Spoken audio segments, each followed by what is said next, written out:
In the Mafia, son, there are two types of power. The power to take a life and the power to generate wealth.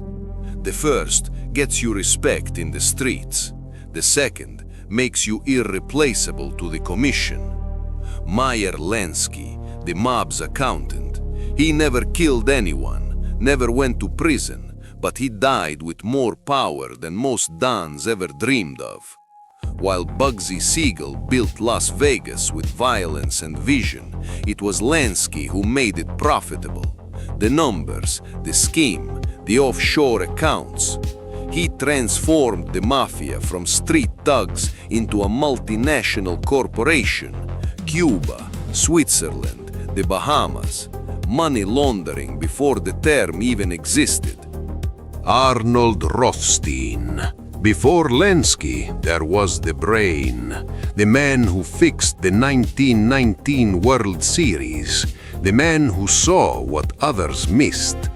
Rothstein didn't play the game, he owned it. Gambling, bootlegging, bonds, real estate. He taught the underworld that crime could be a business. And then came the modern era. Michael Franzese, Colombo family, the prince of the Mafia.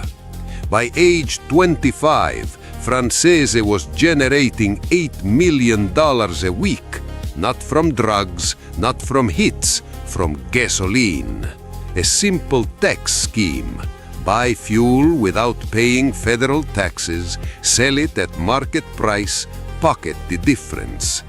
Billions of gallons, hundreds of millions in profit, all perfectly legal on paper, all feeding Cosa Nostra's empire.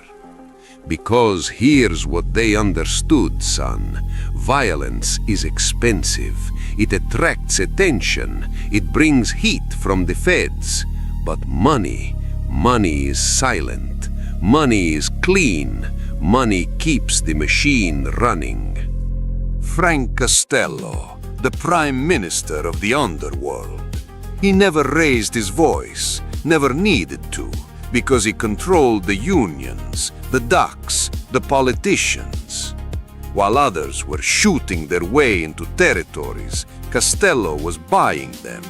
A judge here, a union boss there, a police captain, a senator. He understood what most never do. Power isn't about how many men you can kill, it's about how many men you can buy. And the beauty of it, nobody could touch him, because he wasn't breaking legs, he was shaking hands, he was signing papers, he was building relationships that turned into fortunes. Anthony Fettoni Salerno, Genovese family. He controlled the concrete industry in New York. Every skyscraper, every bridge, every tunnel, his cut, his tax, his empire. Every building that went up in Manhattan from 1970 to 1985, Fat Tony touched it. Not with violence, with leverage, with control of the concrete club.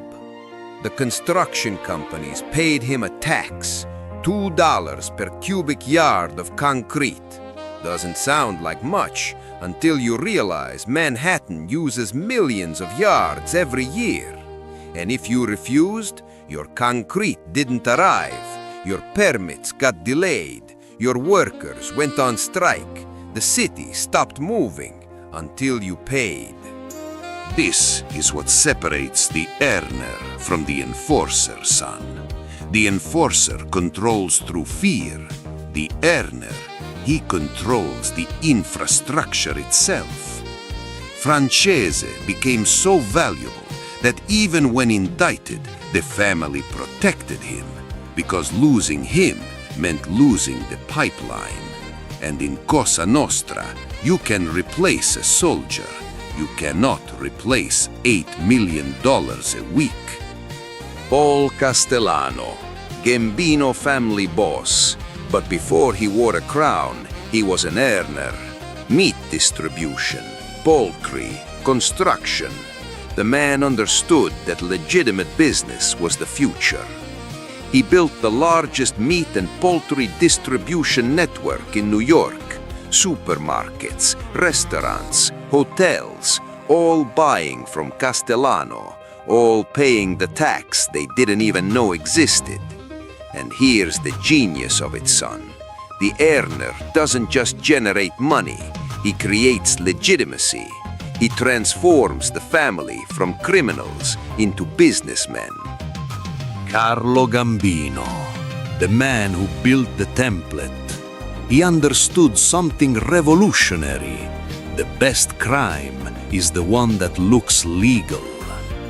Garbage collection, trucking, garment district. Gambino didn't make headlines. He made millions, quietly, consistently, for decades. And this is the lesson most soldiers never learn. The simplest made man gets respect. The earner gets rich. But more importantly, the earner survives.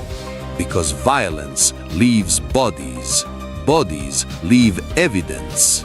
Evidence brings RICO indictments. But money? Money just flows. Silent, clean, untraceable. This is the evolution, son.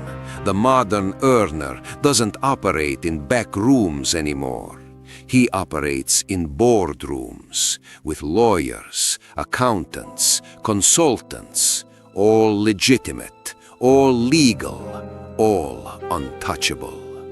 And here's what makes the earner truly dangerous. He doesn't need the family's protection anymore. The family needs his income. Lansky died a free man, never convicted, never imprisoned. The FBI followed him for 50 years and never made it stick, because earners don't leave evidence, they leave invoices. You're still here. That means you understand. The game isn't played with guns anymore, son. It's played with ledgers. Subscribe, because what comes next separates the earners from the dreamers. The earner operates on a principle the streets will never understand. Value beats violence every single time. Because when the boss needs money for lawyers, for bribes, for bail, for silence, he doesn't call the enforcer, he calls the earner. And that, son, is what makes him untouchable. Because the moment you become more valuable alive than dead, you transcend the violence. You become infrastructure. So, here's the question you need to ask yourself. In a world that worships violence, do you have the discipline to generate value instead? Drop a comment, value over violence. Let me know you understood the lesson. Hit like, turn on notifications, because next time we're going deeper. Enforcer versus earner. Fear against value. That's next. Until next time, honor the code, son. Omertà.